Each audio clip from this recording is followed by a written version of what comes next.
Hari ini adalah hari pertama penyelenggaraan ASEAN Summit di Labuan Bajo, Nusa Tenggara Timur.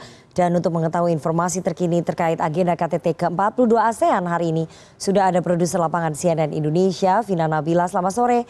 Vina, apa saja poin pembahasan yang dilakukan pada KTT ASEAN ke-42 hari ini?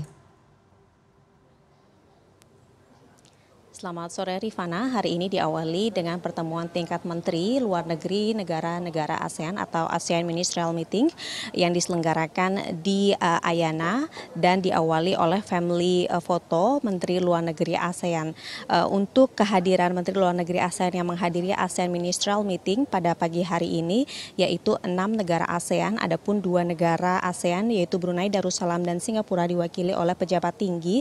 Dan untuk tahun ini juga kalau misalnya di ASEAN Ministerial Meeting yang diselenggarakan Februari awal tahun lalu, Menteri Luar Negeri Timur Leste Adil Dzamakno menyampaikan pembukaan pertamanya, dan hari ini juga Menteri Luar Negeri Timur Leste Adil Dzamakno bergabung dalam pembahasan di ASEAN Ministerial Meeting atau pertemuan tingkat Menteri Luar Negeri. Apa saja yang dibahas terkait dengan perbincangan antara Menteri Luar Negeri, yaitu pembahasan terusan yang sebelumnya dibahas oleh para pejabat tinggi atau senior official meeting yang dilangsungkan 8 Mei 2023. Salah satunya terkait dengan pembahasan perdagangan, tindak pidana perdagangan orang dan juga kasus Myanmar. Ini merupakan dua isu yang digarisbawahi atau diusung oleh Indonesia karena terkait dengan TPPO ini, menurut catatan dari Kementerian Luar Negeri pada tahun 2022 lalu menangani lebih dari 30.000 kasus perlindungan anak, di mana 421 ini terkait dengan pekerja migran WNI di Kamboja dan 200 lebih WNI yang akhirnya meninggal dunia akibat terkait dengan perdagangan orang. Dan Rifana, memang ini salah satu yang digarisbawahi kalau terkait dengan pekerja migran Indonesia, karena berdasarkan data dari Bank Dunia, sampai dengan tahun 2022 sekitar ada lebih dari 9 juta pekerja migran Indonesia yang saat ini sedang bekerja di luar negeri, dan hanya 4,6 pekerja tercatat secara legal atau mengikuti prosedur bagaimana bekerja di luar negeri. Artinya sekitar ada 4 juta pekerja migran yang saat ini bekerja di luar negeri melalui proses non-prosedural. Ini yang menjadi perhatian dikarenakan akibat dari tidak mengikuti prosedur bekerja di luar negeri, maka terjadi beberapa kasus di perlindungan WNI, yaitu salah satunya terkait dengan kekerasan, tidak diberikan kontrak kerja yang jelas, bahkan tidak digaji.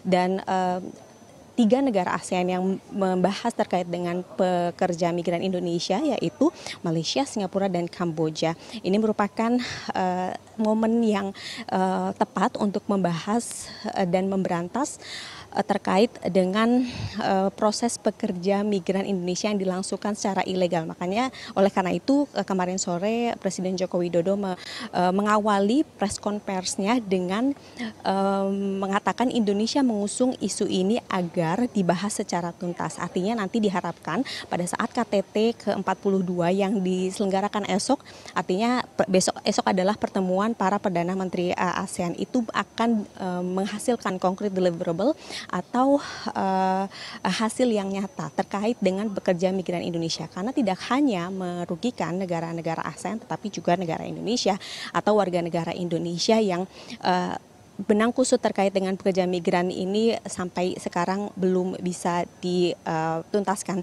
Kemudian yang kedua terkait dengan Myanmar. Kalau misalnya pada AMM atau pada ASEAN Ministerial Meeting, Rifana, di Februari awal memang tidak ada perwakilan dari Myanmar yang hadir. Padahal ini adalah waktu yang tepat untuk ASEAN memberikan ruang terbuka untuk berdiskusi atau melakukan negosiasi terkait apa yang terjadi di Myanmar, terkait pembahasan 5-point consensus atau percobaan pembahasan perdamaian khusus untuk konflik Myanmar.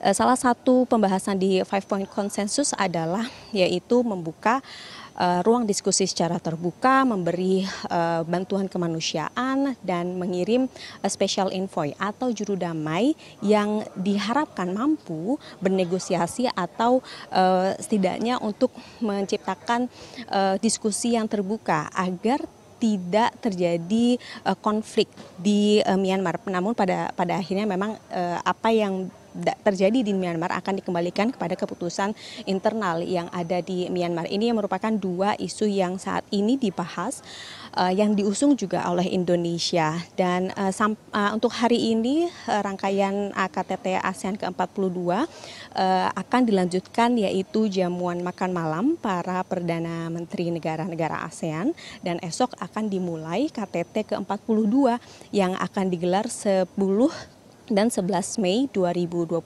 di venue utama atau di Hotel Mororah yang terletak di Labuan Bajo. Presiden Joko Widodo esok dijadwalkan akan menyambut para Perdana Menteri pukul 8 waktu Indonesia Tengah.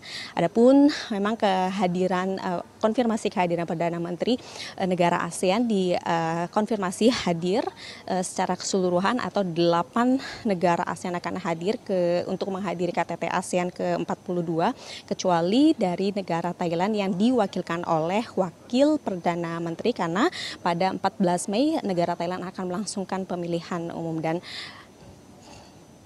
Rifana, apakah ada pernyataan resmi dari Menteri Luar Negeri Republik Indonesia ataupun pemimpin ASEAN lainnya terkait penembakan yang dilakukan junta militer Myanmar terhadap konvoi sejumlah diplomat yang menyalurkan bantuan ke daerah di Myanmar? Rifana, kemarin sore waktu Indonesia Tengah, Presiden Joko Widodo menyampaikan salah satu aksi atau salah satu yang dilakukan Indonesia dalam upaya Five-Point Consensus adalah memberikan bantuan kepada warga Myanmar dan juga membuka diskusi. Memang kemarin ada pernyataan bahwasannya sempat terjadi hambatan karena sempat terjadi penembakan. Kami berupaya untuk mencari konfirmasi terkait dengan bagaimana sebenarnya yang terjadi atau atas proses peristiwa penembakan tersebut. Namun sampai saat ini baik dari Kementerian Luar Negeri maupun dari Perlindungan Warga Negara Indonesia terkait dengan diplomat Indonesia yang mengalami atau terlibat pada penembakan yang ada di Myanmar. Sampai saat ini kami belum mendapatkan konfirmasi secara jelas, namun dijadwalkan malam hari ini akan ada pernyataan resmi dari Menteri Luar Negeri Republik Indonesia Retno Marsudi terkait dengan baik itu perkembangan KTT ASEAN maupun perkembangan yang terjadi di Myanmar. Rifana. Baik, terima kasih produser lapangan CNN Indonesia Vina Nabila atas laporan lengkap Anda. Selamat bertugas kembali.